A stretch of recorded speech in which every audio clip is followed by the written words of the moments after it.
사도행전은 이제 본격적으로 바울의 전도 여행을 말하고 있습니다. 오늘 본문은 바울과 바나바가 이고니온과 루스드라라는 두 도시에서 사역을 다루고 있습니다. 하나님의 선교 방법 중 한 가지는 핍박과 박해였습니다. 두 사도들은 유대인들의 핍박과 박해를 받고 쫓겨나 이동하여 이고니온으로 가게 됩니다. 그들이 고통받은 이유는 다른 것이 아니었습니다. 바로 복음을 선포하였기 때문입니다.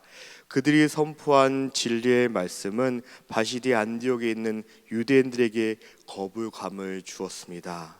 왜냐하면 지금까지 자기들이 지켜왔던 율법적인 관습에 깨어야 하는 그 복음은 그들의 마음을 불편하게 하였기 때문입니다.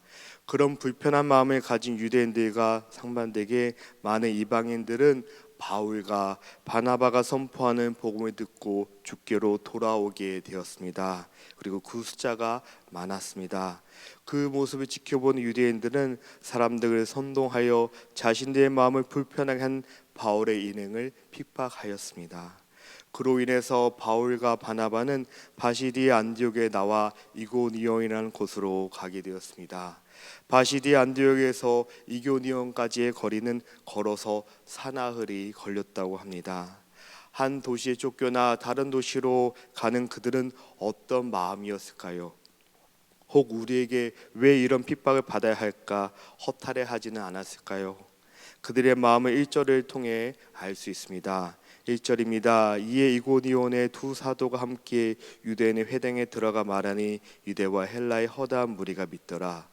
그들은 이고니온에 도착해서 바로 간 곳은 바로 회당이었습니다.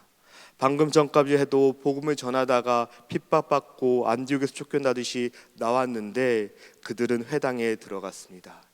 이들의 행동을 통해서 무엇을 알 수 있을까요? 그들은 복음을 전하고자 하는 갈급함으로 가득하였다는 것을 알 수 있습니다.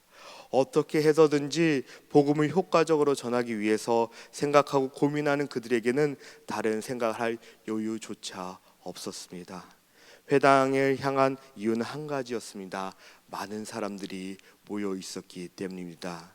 그 대상이 자신을 방금 전에 핍박했던 유다인들이더라도 이방이라도 그것은 중요하지 않습니다. 그들은 오직 한 가지 복음을 전하는 마음으로 가득 차 있었습니다. 사나운 길을 걸어오면서 그들은 본인들의 상황과 환경에 불편하지 않았습니다. 내가 왜 이런 대우를 받아야지, 나도 한때 잘 나간 사람인데 등 지난 날들이 중요하지 않았습니다. 어떻게 해서든지 더 많은 도시에 더 많은 사람들에게 자신들이 경험하고 체험한 이 기쁜 소식을 전하고자 하는 마음으로 가득 차 있었습니다. 복음의 순수함, 선교의 열정이 있었습니다. 허다한 무리가 믿더라. 그런 갈급한 마음이 있기에 많은 수가 복음을 받아들였다는 표현입니다. 두 사도가 어떤 말씀을 전했는지 기록하지는 않고 허다한 무리가 믿더라라고 말하는 것은 순수한 복음만을 전하였음을 알 수 있는 부분입니다. 살아있는 하나님의 말씀, 진리의 복음, 그리고 부활하신 예수 그리스도를 전하였습니다. 하지만 안타까운 것은 그 허다한 무리 중에서 순종하지 아니하는 유대인들이 있다고 말합니다. 순종하지 아니한다는 것은 불순종하다는 뜻을 말하고 있습니다. 그것은 무엇에 불순종하냐면 두 사도를 통해 전파되는 하나님의 말씀에 불순종하였다라고 말하는 것입니다. 받아들이고 싶지 않은 예수님은 하나님의 아들이라는 진리의 복음입니다. 그 말씀을 통해 허다한 문을 밀었는데 그들은 그 사실을 받아들이기를 믿기를 거부합니다. 여기서 참 이상한 것은 그들이 믿기를 거부한 것은 진리의 말씀인데 그들은 말씀이 아닌 형제들에게 악한 마음을 품습니다. 여기서 말하는 형제들은 바울과 바나바가 아닙니다. 형제들이란 그곳에 복음을 받아들인 자신들을 말하고 있습니다. 이방인들을 말하고 있습니다. 그 회당 가운데 모인 사람들을 말하고 있습니다. 하나님의 말씀에 순종하니 아니한 유대인들은 사람들을 선동하여 공동체 안에 있는 형제들을 악하게 행하고 있습니다. 그들을 괴롭히고 있습니다. 이것을 통해 무엇을 알 수 있을까요? 공동체를 쪼개는 영은 하나님이 주신 마음이 아니라는 것을 알 수 있습니다. 여기서 누가 공동체를 선동하고 쪼개려고 합니까? 하나님의 말씀에 순종하지 않은 사람들이라고 말합니다. 하나님의 말씀을 믿기를 거부하는 사람들이라고 합니다. 혹 우리 안에 이런 마음이 있다면 멈춰야 합니다. 왜냐하면 그런 마음은 주님께서 우리에게 주신 마음이 아니기 때문입니다. 그러면 어떻게 해야 할까요? 사람들을 선동하는 사람들 찾아가서 비율을 맞춰야 할까요? 아닙니다. 바울과 바나바는 박해와 핍박이 있었음에도 불구하고 이고니온을 떠나지 않았습니다. 유대인들의 형제들이 심하게 압박하는 가운데 있었지만 그만을 흔들리지 않았습니다. 계속해서 맡은 사역을 감당하였습니다. 그곳에 오랜 기간 동안 변함없이 담대히 복음을 전하였습니다. 복음을 받아들이지 않는 사람들, 자신들을 박해하는 사람들로 인해서 바로 떠나도 이상하지 않았습니다. 하지만 그렇게 하지 않은 또 다른 이유가 있습니다. 아마도 복음을 받아들이고 힘들어하는 형제를 품어주고 권면하고 믿음 안에서 잘 자라도록 세워지기 위해서 그곳에 머물러 있었던 것입니다. 이것이 목자의 마음입니다. 물론 그 과정은 쉽지 않습니다. 복음을 거부한 유대인들은 바울과 바나바를 모욕하는 것에 그치지 않습니다. 더욱더 악해져서 돌로 쳐 죽이려고까지 하고 있습니다.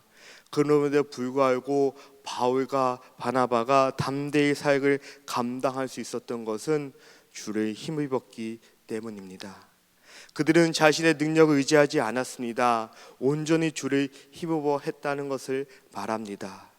그것은 다른 것이 아니라 성령의 능력이 덮인 가운데 주를 의지하였다라는 것을 말합니다. 주가 나에게 맡겨주신 사도의 직분을 위해서, 사명을 위해서, 그리고 영혼들을 위해서 감당하는 것입니다.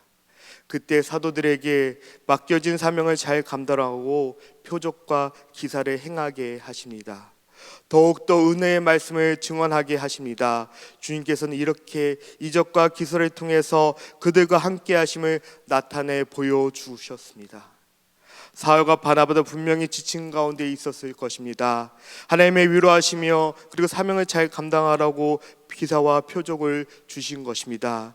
그렇기에 두 사도들은 이 놀라운 기사와 표적을 말미암아 많은 사람들이 주께로 돌아오게 되었습니다. 우리도 동일합니다.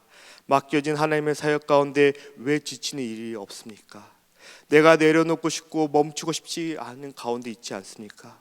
근데 내가 묵묵히 맡겨진 사역을 잘 감당하는 마음을 주신 것은 우리의 삶 가운데 일어나고 있는 기사와 이적이 아닐까 싶습니다. 복음은 모든 사람에게 환영받지 못합니다. 아무런 저항 없이 모두가 좋아하는 복음이라면 오히려 그 복음은 가짜일 것입니다. 누군가에게 찔림을 주는 것이고 누군가에게 회개하는 마음을 주시고 자신의 삶을 벗어나게 하는 불편함을 주는 것이 그것이 진리의 복음입니다. 그렇게 그 진리의 말씀을 전하는 바울에게 많은 박해 가운데 있었습니다. 이제 그들의 모욕과 박해를 피해 루스드라와 베라와 그 근방으로 갔지만 하나님께서는 핍박과 박해를 통해 복음의 지교를 넓혀주고 있는 사건을 보고 있습니다. 그것은 하나님의 인도하심이요 하나님의 선교 방식이었습니다. 바울은 그곳에서 복음을 전하던 중에 나면서부터 걷지 못하는 사람을 봅니다. 그에게 구원받은 믿음이 있음을 말합니다. 그래서 그에게 일어나라고 명령합니다. 그리고 그 일이 일어납니다. 여기서 구원받은 는 태어나면서 한 번도 걸어본 적이 없는 힘없는 발을 고친다는 말을 하고 있습니다. 그 고침받는 모습을 보고 사람들이 몰리기 시작합니다. 그리고 하늘을 보고 신들이 사람의 형상으로 우리 가운데 내려왔다라고 말합니다. 마치 그리스 신화에 나오는 제우스처럼 헤르메스처럼 대합니다. 하지만 두 사도들이 생각하는 신은 다릅니다. 하나님과 동등하신 분이지만 종의 형체를 보고 이 땅에 오신 자기 자신을 십자가에 못 박기까지 하신 하나님께 순종하신 예수님을 떠올리게 됩니다. 그분은 섬김을 받으러 오신 것이 아니라 도리어 자기의 생명을 대속물로 내어주시기 위해 이 땅에 오신 예수님이 생각납니다. 그리스도 신화에 전혀 있는 루스드라 사람들은 생명을 주시고자 하시는 하나님의 사랑을 이해할 수 없습니다. 사람들에게 칭송받고 우상시 되어 갈 수 있는 상황 가운데 두 사도들은 옷을 찢기까지 합니다. 그들의 행위는 오직 예수 그리스도만이, 십자가 복음만이, 하나님만이 높임받기에 합당하심을 표현하고 있습니다. 자신들을 위해서 제사 드리려고 하는 그들을 막으면서 오늘 본문을 막을 내립니다. 바울과 바나바는 복음을 전하면서 박해를 받게 되었습니다. 그리고 사람들에게 칭송받기도 하였습니다. 수많은 장애물이 있었습니다. 하나님 앞에서 너무나도 부끄럽고 참담함에 옷을 찢기까지 하면서 몸부림쳤습니다. 오직 예수 그리스도 하나님 진리의 복음을 전하려는 마음으로 그들 마음 가운데 가득 차 있었습니다. 우리 마음 가운데는 어떤 마음으로 가득 차 있으신지요? 나도 모르게 내 중심적인 판단, 내 중심적인 믿음, 내가 이해하고 싶은 말씀으로 채워져 있지는 않으신지요? 오늘 극심한 모욕과 박해 가운데 순종하는 믿음의 두 사도를 보았습니다. 하나님은 두 사도들만 부르신 것이 아니라 우리들도 예수 그리스도를 전하는 자로 부름받았음을 우리는 기억해야 합니다. 그러기 위해서 내 안에는 예수 그리스도가 어떤 의미인지 분명히 알아야 합니다. 사랑하는 한밀교회 성도 여러분, 우리 마음 가운데 예수 그리스도로 가득 찬 하루가 되었으면 좋겠습니다. 일상 속에서도, 일하는 곳에서도, 만나는 사람들과 교제하는 가운데서도 다른 것이 아니라 오직 예수 그리스도만을 전하는 그런 삶을 살았으면 좋겠습니다.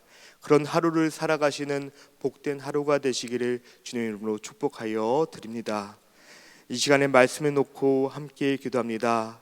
나에게 있어